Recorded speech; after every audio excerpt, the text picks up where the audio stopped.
Bueno, aquí estamos para terminar entonces con este tema de la polarización de la luz. Vamos a ver ahora la dispersión. Ya habíamos hablado de la dispersión al principio del video. Habíamos dicho que el fenómeno de dispersión se debe a un fenómeno de cambio del índice de refracción en función de la longitud de onda de la onda electromagnética que está transitando por un determinado medio. El fenómeno de dispersión de la luz es el que nos permite explicar el color del cielo o el cambio de color del cielo desde la mañana, en el mediodía y en los atardeceres, ¿sí? Bueno, en esta gráfica lo vemos, digamos, representado con mucha claridad. El fenómeno de dispersión en este caso se produce debido a un fenómeno es decir, además del cambio del índice de refracción con la longitud de onda, también se debe a un fenómeno de polarización.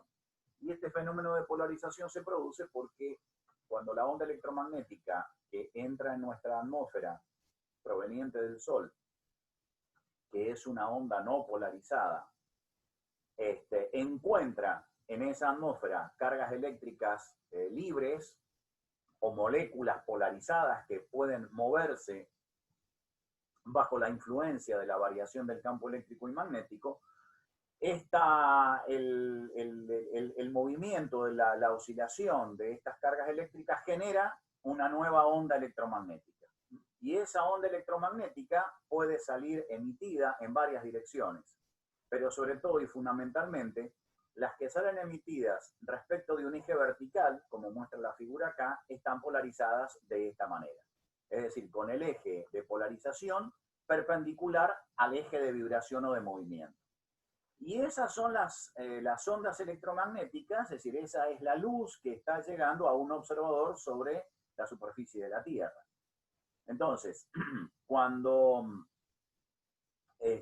un observador está en el mediodía, está observando el cielo, fundamentalmente lo que le llega a sus ojos es luz que está siendo emitida por las moléculas en su movimiento de oscilación forzados por los rayos de luz que vienen desde el Sol. Y lo que estamos recibiendo es luz polarizada, cuya frecuencia corresponde a los colores que van en la gama del celeste.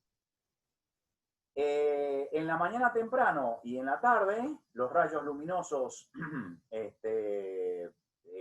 los estamos recibiendo después de que han hecho un recorrido muy extenso a través de la atmósfera, o bien muy corto en la mañana temprano, y entonces la luz, lo que estamos observando es la luz donde predominan los colores que van entre el naranja y el rojo.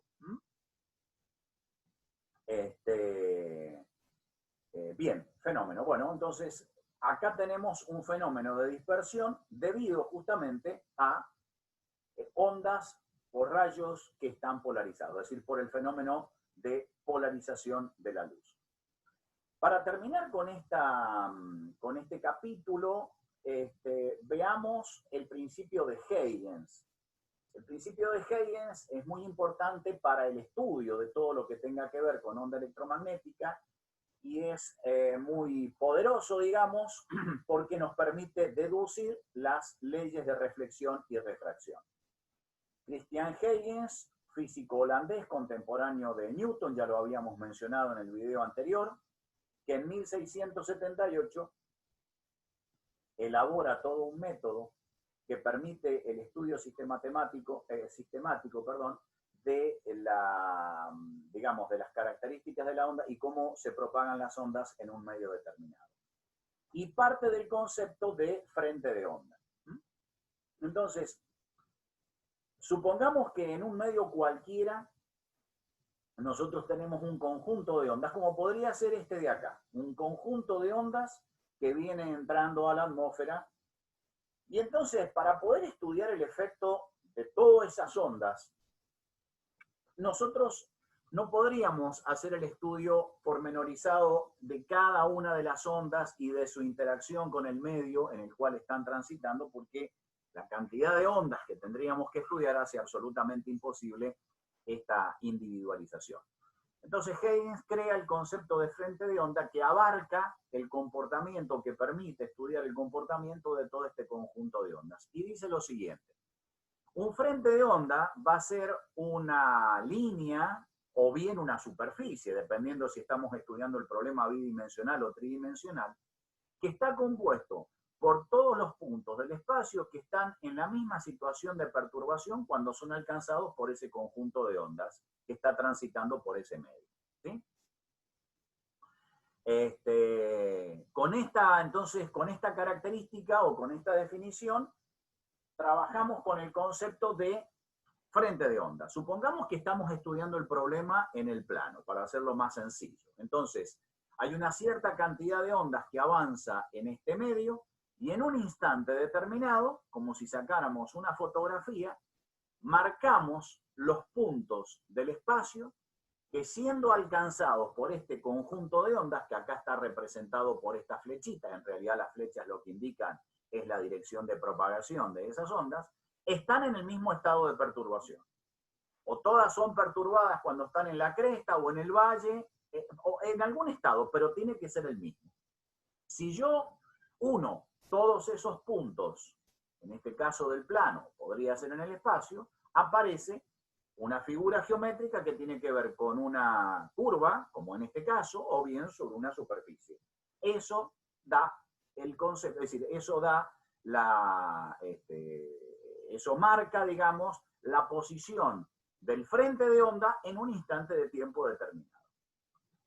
Ahora bien, a partir de esto, Huygens elabora un procedimiento que me permite conocer, incluso calcular, cómo avanza ese conjunto de ondas ahora caracterizado por el frente de onda. Entonces, supongamos que en un instante determinado, en un tiempo determinado, el frente de onda que yo estoy estudiando o que está representando a ese conjunto de ondas que estoy estudiando es el representado por la curva AA'. ¿Sí? AA' es el frente de onda para un paquete de ondas, para un conjunto de ondas, y repito, todos los puntos de esta curva, por ser frente de onda, por ser perteneciente a un frente de onda, están en el mismo estado de perturbación. Ahora bien, Huygens dice, tomemos o consideremos que todos los puntos de este frente de onda en un instante inicial, pongámosle t sub 0, ahora son fuentes de ondas secundarias. Es decir, se comportan como fuentes de ondas secundarias. ¿Sí? Entonces, considerando que todos los puntos de este frente de onda en la posición AA' son fuentes de ondas secundarias y además puntuales, es muy importante esta característica, estos frentes, estas fuentes de ondas secundarias son puntuales, entonces yo estoy en condiciones de saber a partir de aquí a dónde va a estar este frente de onda, cómo evoluciona este frente de onda en un instante t posterior. El hecho de que sean puntuales, o que yo las considere puntuales, en el procedimiento de Huygens se consideran puntuales, hace que yo sepa perfectamente cuál es el tipo de onda, qué forma tienen las ondas que estas fuentes de ondas secundarias van a emitir. Y se llaman secundarias, o reciben el nombre de secundarias, porque no son las primarias, es decir, no es la fuente original que emitió las verdaderas ondas que van avanzando por el espacio. Son fuentes de ondas secundarias, es decir, son fuentes de ondas que están, digamos, determinadas o consideradas de esta manera por el procedimiento de Huygens o por el método de Huygens. ¿Sí? Bien, entonces, supongamos, por ejemplo, que acá tenemos el frente de onda en la posición inicial, que nosotros hemos considerado, y que este punto de acá, este de acá, es un punto que pertenece a este frente de onda. Entonces yo lo voy a considerar como que ese punto ahora se va a comportar como una fuente de onda secundaria, pero además puntual.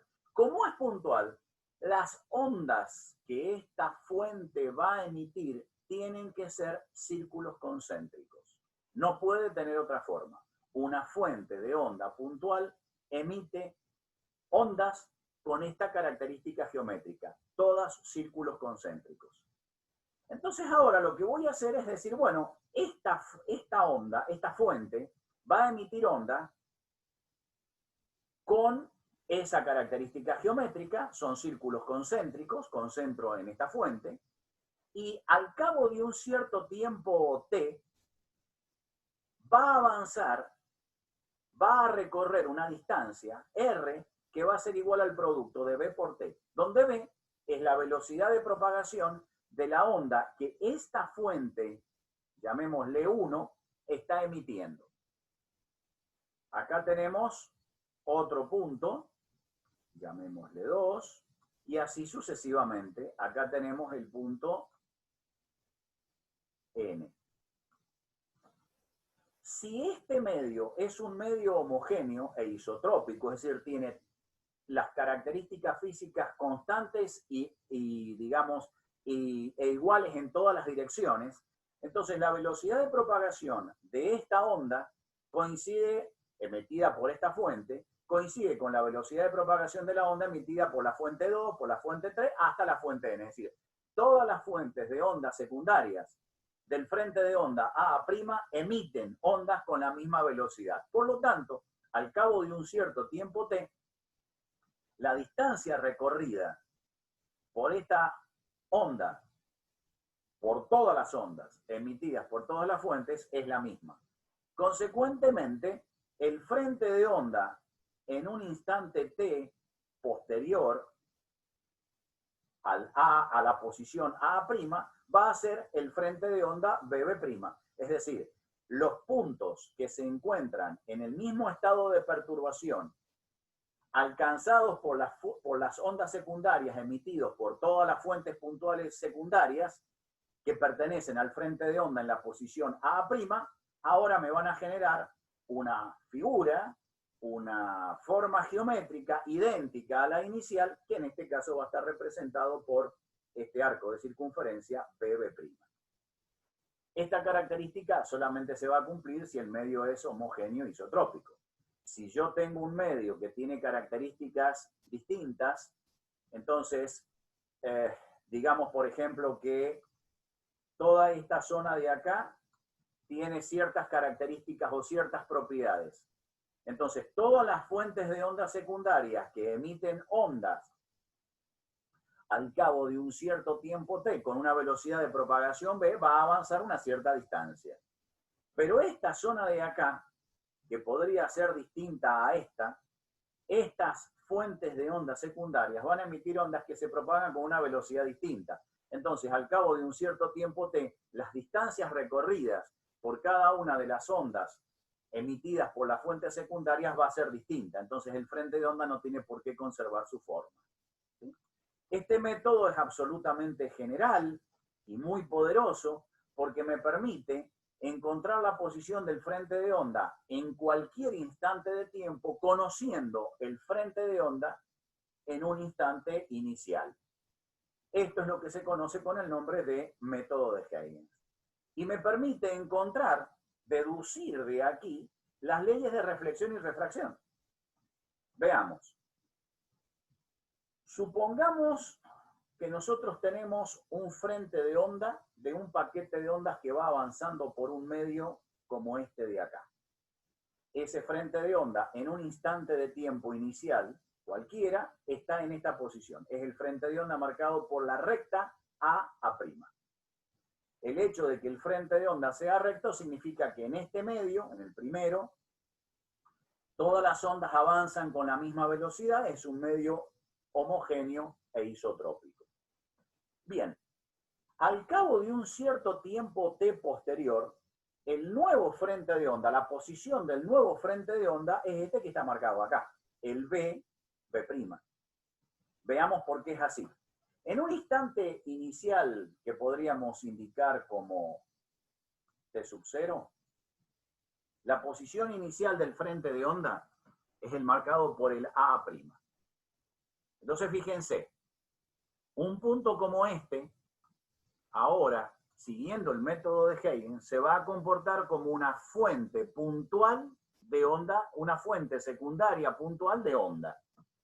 Entonces, cuando emita, considerando las ondas que rebotan y vuelven al medio, porque vamos a analizar el fenómeno de reflexión. Acá tenemos un dibujo más claro, pero sigamos con la descripción, después pasamos al dibujo. Este punto entonces va a emitir ondas reflejándose, es decir, que va a volver al medio de donde había venido. Este punto de aquí, que pertenece al frente de onda A', al cabo de un cierto tiempo T1, ha avanzado esta distancia. Esta distancia es el producto de la velocidad de la onda B por el tiempo T1. Este punto, esta fuente de onda puntual, secundaria, avanzó esta distancia. Y este hizo lo mismo, y este lo mismo, y este lo mismo. Entonces, al cabo de un cierto tiempo T1, este punto está aquí. En un instante T0 estaba perteneciendo al frente de onda A', en el instante T1 ya alcanzó la frontera de separación. Este todavía no lo hizo, este no lo hizo y así sucesivamente. Como este medio es homogéneo isotrópico, la velocidad de propagación en ese medio es la misma. Al cabo de un cierto tiempo T, recorrió la misma distancia. Entonces, se sigue conservando la forma de línea recta para el frente de onda. Pero todos los puntos que van desde aquí hasta acá en el frente de onda en su posición original, ahora han rebotado en la superficie de separación y están sobre este frente de onda. Acá tenemos un dibujo más claro. Analizando solamente el frente de onda correspondiente a los rayos que inciden, chocan sobre la superficie de separación y los que se reflejan, vuelven al mismo medio. Entonces, fíjense, acá tenemos el frente de onda A' en un instante inicial, y el frente de onda en el instante final, T1 cualquiera, es este de acá. Este punto P, al cabo de un cierto tiempo, ha recorrido una distancia que es igual al producto de B por T, y este punto T, que en el instante inicial ya estaba en contacto con la frontera de separación, con la superficie de separación, al cabo de un cierto tiempo T, se reflejó y recorrió una distancia BT, que es exactamente igual a esta, solo que este punto P avanzó desde la posición A' hasta la posición BB', es decir, del punto P al punto O, mientras que este punto A, que pertenecía al frente de onda original, ya estaba en contacto en ese instante de tiempo con la superficie de separación, rebotó y se reflejó y terminó siendo el punto Q, que ahora pertenece al nuevo frente de onda BB'. Como vemos acá, han quedado armados dos triángulos rectángulos que son semejantes porque tienen un lado común. Y entonces, del análisis geométrico de estos dos triángulos, acá lo tenemos, la distancia OP es igual a la distancia AQ, porque están representando físicamente la distancia que recorrieron las ondas secundarias emitidas por la fuente P y por la fuente A. Por lo tanto, estos triángulos son semejantes, y entonces, de la semejanza o del estudio de la semejanza de esos triángulos, se llega a que el ángulo de incidencia, θ, que es el ángulo que está formando el frente de onda en su posición original o inicial respecto de la superficie de separación, es igual al ángulo de reflexión, que es el ángulo que está formando el frente de onda que ya se ha reflejado, que ya rebotó con la superficie y está otra vez volviendo al mismo medio respecto de la superficie de separación o la frontera de separación. Este ángulo es igual que este por semejanza de triángulos y que termina llevándonos al hecho de que los ángulos formados por los rayos incidentes, no por los frentes de onda, sino por los rayos incidentes, acá los tenemos, y el rayo reflejado, acá lo tenemos, respecto de la normal, sea exactamente igual a θ A y a θ R. Esa es la ley de reflexión. El ángulo de incidencia igual al ángulo de reflexión. Estudiemos ahora el fenómeno de refracción o de transmisión. Entonces, otra vez, acá tenemos un frente de onda incidente que viene transitando por un medio material A con un índice de refracción n sub A. Y en un instante posterior analizamos un frente de onda que ha avanzado una cierta distancia VA por T, donde VA es la velocidad de propagación de las ondas emitidas por las fuentes secundarias para este medio, el material A, con índice de refracción NA. Entonces, para este punto que está aquí, para este punto que está acá, que ahora lo vamos a considerar fuente de onda puntual y secundaria, la distancia recorrida por las ondas emitidas por este punto han recorrido una distancia VA por T. Entonces, este punto, aquí, al cabo de un cierto tiempo T, termina siendo este punto de acá, que en la nueva posición del frente de onda que ya avanzó, toma contacto con la superficie de separación, la SS'. Los puntos que están perteneciendo al frente de onda A', de aquí para arriba, están al cabo de un cierto tiempo T, recorriendo una distancia VA por T, y todavía están viajando dentro del medio material A. Pero los puntos que están hacia abajo de este, al cabo de un cierto tiempo T, ya han encontrado, al recorrer una distancia VA por T, han encontrado la superficie de separación y han pasado al otro medio. Pero cuando pasan al otro medio, la velocidad de propagación cambia.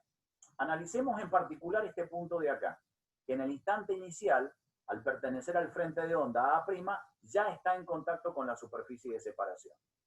Al cabo de un cierto tiempo T, la onda emitida por este punto ha recorrido una distancia V sub B por T, donde V sub B es la velocidad de propagación de la onda en el medio material B, que ya está en el otro lado.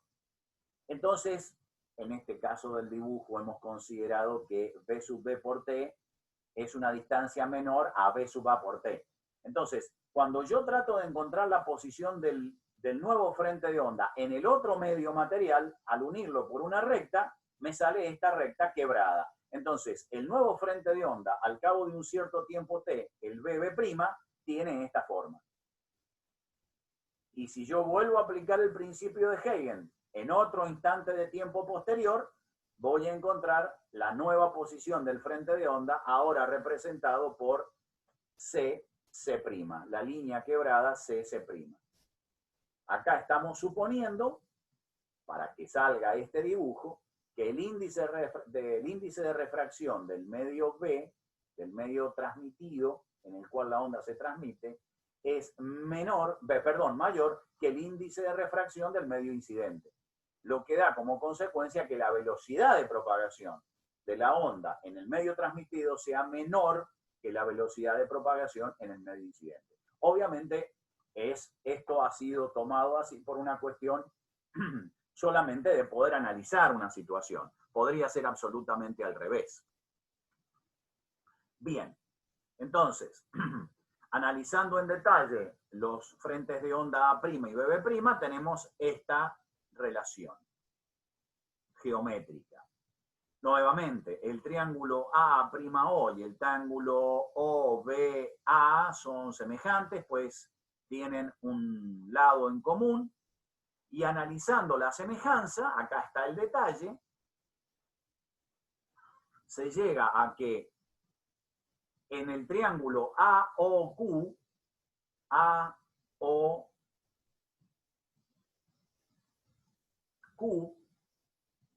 este de acá, AOQ, el seno de este ángulo, que sería el ángulo de incidencia para este frente de onda, va a estar dado por esta expresión. Para el otro triángulo rectángulo, el AOB, el seno del ángulo de refracción o de transmisión, nuevamente este ángulo para este frente de onda, no para el rayo, sino para el frente de onda, va a ser este de acá. Como los triángulos son semejantes, la relación de los senos de los ángulos, hay que notar de que AO es igual para los dos triángulos, esta distancia de acá. Entonces, a partir de esa igualdad, tengo esta relación. Si en lugar de trabajar con la velocidad de propagación, trabajo con su equivalente, es decir, a través de la definición del índice de refracción, que es la relación, valga la redundancia, de la velocidad de la luz en el vacío dividido la velocidad de la luz en ese medio, establezco o llego a esta relación que se conoce con el nombre de relación o ecuación de Snell, que es la ecuación que ya se ha visto en Física 1 cuando uno estudia los fenómenos de reflexión y refracción en lo que se denomina la óptica geométrica. Muy bien, entonces vemos cómo a través del principio de Huygens y del método elaborado por Huygens, uno puede deducir las leyes de reflexión y refracción.